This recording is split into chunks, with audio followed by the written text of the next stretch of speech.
Hello बच्चों। तो इस वीडियो में हम देख रहे हैं एक्सरसाइज 5.3 के क्वेश्चन नंबर 11 से लेकर 15 तक। और अब से सारे के सारे जितने भी क्वेश्चन आने वाले हैं सब एग्ज़ाम पॉइंट ऑफ व्यू के लिए बहुत इंपॉर्टेंट है। नॉलेज तो बिल्डअप हो चुकी है, अब देखिए एग्ज़ाम में आने वाले क्वेश्चन कैसे हैं। काफ़ी आप अगर कोई भी CBSE का 10 ईयर उठाकर देखेंगे तो इनमें ये क्वेश्चन आपको रिपीटेडली मिलेंगे। तो क्वेश्चन नंबर 11 कहता है if the sum of first n terms of n AP is 4n minus n square. Sn आपको बना के दिया है 4n माइनस एन स्क्वायर, ठीक है। कहते हैं बताइए पहली टर्म क्या होगी। तो यहाँ पे हिंट भी दिया है, पेपर में नहीं दिया होगा। पहली टर्म खुद S1 के ही बराबर होती है, क्योंकि S1 का मतलब होता है S1 का मतलब पहली टर्म का sum of one term. Sum of one term किसके साथ? किसी के साथ नहीं, यानी वो अकेली है टर्म, ठीक है। तो सम ऑफ वन टर्म्स मतलब सिर्फ पहली टर्म ही होती है। तो जब भी आप इसमें जो आपका Sn का जो भी फार्मूला है उसमें जब भी आप n की जगह 1 पुट करते हैं तो Sn बन जाता है S1, क्योंकि n की जगह आपने 1 पुट कर दिया, ठीक है ना। क्वेश्चन में जहाँ जहाँ n है वहाँ 1 पुट कर दीजिए, तो वो आपका A1 के ही बराबर होता है, क्योंकि S1 का मतलब है सम ऑफ वन टर्म, यानी कि सिर्फ वन टर्म ही हो गई, ठीक है। इसी तरीके से लेटस से अगर मुझे सम ऑफ टू टर्म्स निकालना है, जो कि क्वेश्चन में भी है what is the sum of first two terms, तो आप किस तरीके से निकालेंगे। तो ये जो सम ऑफ n टर्म्स का फार्मूला जो भी आपको फार्मूला दिया हुआ है इसमें आप n की जगह 2 पुट कर देंगे। तो जब आप n की जगह 2 पुट करेंगे तो आपका आएगा सम ऑफ टू टर्म्स। और actually sum of two terms का मतलब क्या है आपको पता ही होगा। सम ऑफ टू टर्म्स का मतलब है पहली दो टर्म्स का सम, राइट। तो इसमें कोई प्रॉब्लम नहीं होनी चाहिए, सब कुछ ठीक है। फिर पूछता है बताइए सेकंड टर्म क्या है, वो भी हम बता देंगे। फिर कहता है find third, 10th and nth term, ये सब आपसे पूछा है। तो धीरे धीरे देखना है, एक बारी में सब कुछ तो कर नहीं सकते। पहले सम ऑफ फर्स्ट टर्म देखते हैं। तो बेटे ये Sn का फार्मूला है और इसमें मैंने यहाँ पर n की जगह जहाँ जहाँ n दिख रहा है, जहाँ जहाँ पर भी n है वहाँ पे आपको 1 पुट करना है। तो S1 इज इक्वल टू 4। अब देखो ये 4 तो है ही यहाँ पर एज इट इज, इंटू 1, ये n की जगह 1 पुट करना है, ठीक है। फिर माइनस, अब यहाँ पर भी n की जगह 1 का स्क्वायर। सो 4 इंटू 1 4 माइनस 1 का स्क्वायर 1, 4 इंटू 1 4 माइनस 1 का स्क्वायर 1, तो ये आ गया 3। यानी आपका जो S1 है वो 3 है और S1 ही जैसे मैंने अभी समझाया A1 के बराबर होता है। तो पहली टर्म आपको पता चल गई है। अब हम बात करते हैं S2 की। तो S2 के लिए आपको करना क्या है, S2 के लिए जहाँ जहाँ n है, इधर n है, इधर n है और इधर n है, इधर इधर 2 पुट करना है आपको। तो S2 is equal to 4 into 2, यहाँ पे देखिएगा ध्यान से, 4 इंटू 2 माइनस 2 का स्क्वायर, 2 का स्क्वायर 4 ही हो जाएगा। तो 4 2 जा 8 है जो कि आपको यहाँ दिख रहा है, माइनस 2 का स्क्वायर 4 है, 2 का स्क्वायर 4 जो कि आपको यहाँ दिख रहा है। 8 माइनस 4 कितना हो गया, 8 माइनस 4 हो गया 4, ठीक है बेटे। तो ये सम ऑफ टू टर्म्स हो गया 4। और सम ऑफ टू टर्म्स का क्या मतलब है, सम ऑफ टू टर्म्स का मतलब है A1 plus A2, sum of two terms यानी पहली टर्म दूसरी टर्म का सम, वो 4 है, ठीक है। और पहली टर्म आपने अभी पीछे निकाली थी 3, तो इतना तो हमने पहले कर दिया था।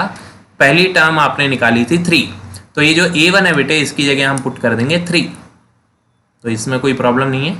और A2 ऐसे का ऐसा, A3 plus A2 is equal to 4।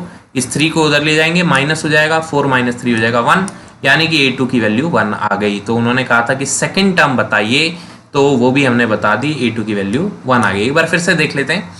जो आपका Sn का फार्मूला है उसमें आपको n की जगह पहले 1 पुट करना है। तो जब आप n की जगह 1 पुट करेंगे तो आपको S1 की वैल्यू मिलेगी, जो आपको A1 ही दे देगा, फर्स्ट टर्म ही दे देगा, ठीक है। तो A1 आ गया 3। फिर आपको यहाँ n की जगह 2 पुट करना है, तो ये भी हमने समझा दिया। तो S2 का मतलब है सम ऑफ टू टर्म्स यानी A1 प्लस A2, वो आपका है 4 के इक्वल। तो यहाँ पे आपको 4 दिख रहा है।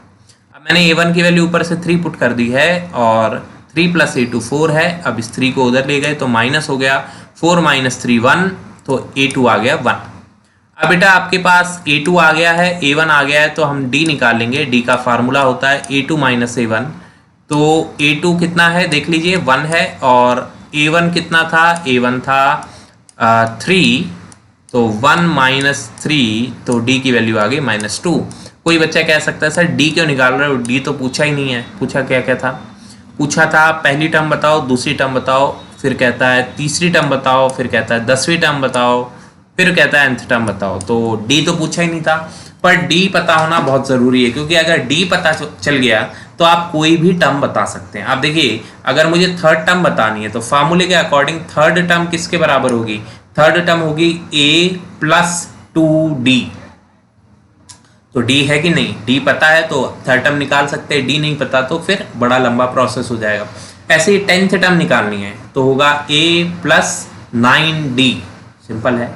nth टर्म निकालनी है तो होगा a + n-1d। तो सब में ही आपको a चाहिए, a यानी फर्स्ट टर्म हम 3 निकाल चुके हैं, और फिर आपको चाहिए d, और d भी हमने अभी अभी फाइंड आउट कर लिया है, ठीक है ना। तो इसलिए a और d हमको चाहिए। तो d कितना आ गया, -2 आ गया, और a यानी फर्स्ट टर्म हमारी कितनी आई थी, जिसे हम a1 भी कहते हैं, वो थी 3। तो 3 है और d है -2, ठीक है। अब जैसा कि मैंने कहा आपको, अगर आपको यहाँ पे कर देते हैं, अगर आपको चाहिए a3, तो a3 बराबर है a + 2d के, ठीक है। a3 बराबर है a + 2d के, और a की वैल्यू कितनी है, 3 है, फर्स्ट टर्म 3 आई है, और d की वैल्यू कितनी है, d की वैल्यू आई है -2।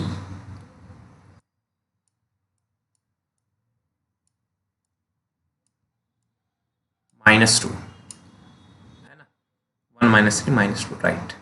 तो 2 - 2 -4 हो गया, और 3 - 4, तो फर्स्ट टर्म 3 थी, तो 3 - 4 आपका आंसर आ गया -1।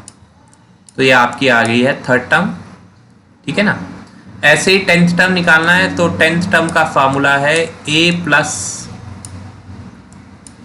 + 9d।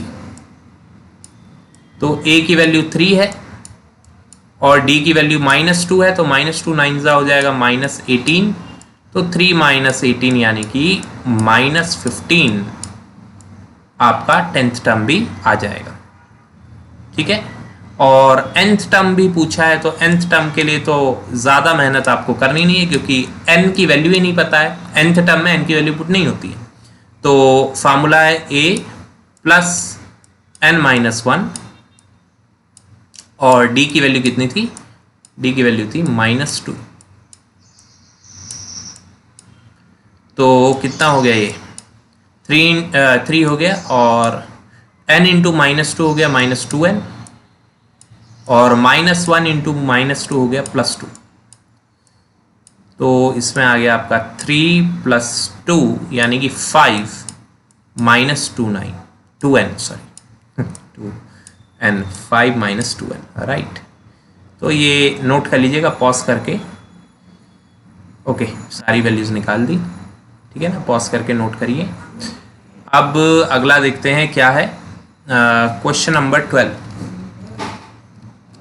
क्वेश्चन 12 में find the sum of first 40 positive integers. पहले 40 पॉजिटिव इंटीजर्स की सम बतानी है आपको, जो 6 से डिविजिबल है, जो 6 से डिविजिबल हैं, ऐसे 40 पॉजिटिव इंटीजर्स की वैल्यू, यानी जो 6 के टेबल में आते हैं, ऐसे पहले 40 चाहिए हमको, ठीक है। तो पहले 40, राइट। तो पहला हो गया आपका 6 × 1 = 6, पहली टर्म हो गई। फिर अगली टर्म हो गई 6 × 2 = 12, 6 × 3 = 18, 6 × 4 = 20, पर पूरा तो लिखना नहीं है। 6 × 40 = 240। तो ये हो गए पूरे के पूरे 40। तो 40 लिखने की जरूरत नहीं है, डॉट डॉट डॉट करना है। इसका हमको सम चाहिए, है कि नहीं। अच्छा जी, तो सबसे पहली बात, सम ऑफ 40 टर्म्स का फार्मूला क्या होगा, सम ऑफ n टर्म्स। हमको पहली टर्म भी पता है, आखिरी टर्म भी पता है, तो फार्मूला होगा n/2 first term plus last term. Last term को आप l से भी लिख सकते हैं या a40 से भी लिख सकते हैं, ठीक है। तो n यानी कितनी टर्म्स है, वो तो बोल ही दिया ना क्वेश्चन में, 40 टर्म्स है, तो n 40 हो जाएगा। तो यहाँ पे देखिए 40/2, 40/2। फर्स्ट टर्म क्या है, फर्स्ट टर्म दिख रहा है 6 1 6 है, और लास्ट टर्म क्या है, लास्ट टर्म है 6 × 40 240। तो 6 + 240 पहले इनको ऐड करना है, फिर जाके आगे का काम होगा। 246 और 40/2, ये तो बहुत सिंपल हो गया क्वेश्चन। 20 और 20 को 246 इंटू 2 × 246 492 हो गया, डबल हो गया, और पीछे 0। तो ये बड़ा इजी क्वेश्चन आ गया, होमवर्क भी देते तो कर लेते। Find the sum of 15 multiples of 8। Same ऊपर वाली की तरह कॉपी पेस्ट। पहला मल्टीपल तो 8 का 8 ही हो गया, मल्टीपल बोलो डिविजिबल बोलो एक ही बात है, ठीक है। 8 2 = 16 हो गया, 8 3 = 24 हो गया, है ना। पूरा तो लिखने की जरूरत नहीं है, डॉट डॉट डॉट डाल दो। और 8 × 15 कितना होगा, तो 8 × 15 होगा 120। तो कुछ नया है क्या करने को, नहीं है, वही पुराना फार्मूला है, n/2 a + an, है ना। तो n/2 15/2 a + an 8 + 120। ठीक है, दिख रहा है, ओके, कोई दिक्कत नहीं, हो जाएगा। तो 15/2 8 + 120 कितना हो गया, 128 हो गया। 2 से इसको कैंसिल कर देंगे 128 को, तो हो जाएगा 64, और 64 को 15 से इंटू कर देंगे तो आपका फाइनल आंसर आ जाएगा 640 + 320 यानी कि 960 हो गया। मतलब 15 से मल्टीप्लाई करके 960 आ रहा है। ये भी छोटा सा ही क्वेश्चन आया, सिमिलर क्वेश्चन था, तो ज़्यादा हमने दिमाग लगाया नहीं, बेसिक आइडिया हमको पता चल ही गया। nth टर्म कैसे आएगी इसमें वो हमको पता चल ही जाता है, ठीक है। तो ज़रूरी नहीं है कि an आपको इसमें स्पेसिफिकली वैसे निकालना है, a + n - 1d। आप लिख सकते हैं nth टर्म इज 8 × 15, डायरेक्ट खत्म कहानी, और ज़्यादा करने की ज़रूरत नहीं है। ओके, 14th क्वेश्चन कहता है find the sum of the odd numbers between 0 and 50। तो 0-50 के बीच में जो ऑड नंबर्स हैं उनका सम आपको बताना है। तो बेटे ऑड नंबर्स आपको पता ही है, जो 2 के टेबल में ना आए, है ना। तो 1 3 5 7 49 50 से पहले पहले के ऑड नंबर लेगी। तो फर्स्ट टर्म आपको दिख रहा है 1 है, डिफरेंस आपको दिख रहा है 2 का है, राइट। अब नंबर ऑफ टर्म्स कितनी होंगी, तो 0 से 50 तक 25 ऑड होंगी, सही बात है। उसके बीच में 25 ऑड होंगी, तो ये तो लॉजिकली पता ही है, क्योंकि आधी ऑड आधी इवन होती है, तो 25 ऑड होंगी। पर प्रॉपरली निकाल लेते हैं n कितना है। तो n निकालना है आपको, nth टर्म पता है 49, nth टर्म का फार्मूला a + n - 1d। सम भी निकालेंगे, पर सम से पहले n निकाल सकते हैं, ठीक है। तो a + n - 1d, अब इसमें a हो गई आपकी 1, फर्स्ट टर्म 1 है ना, तो इसकी जगह 1 लिखेंगे, देख भी लीजिए यहाँ पर 1 लिखा है। और फिर n हमें पता नहीं है, तो n - 1 ऐसे का ऐसा रहेगा। और डिफरेंस, अब डिफरेंस देखो कितने कितने का है, 2 का डिफरेंस है, ठीक है नहीं, 3 2 5 5 2 7।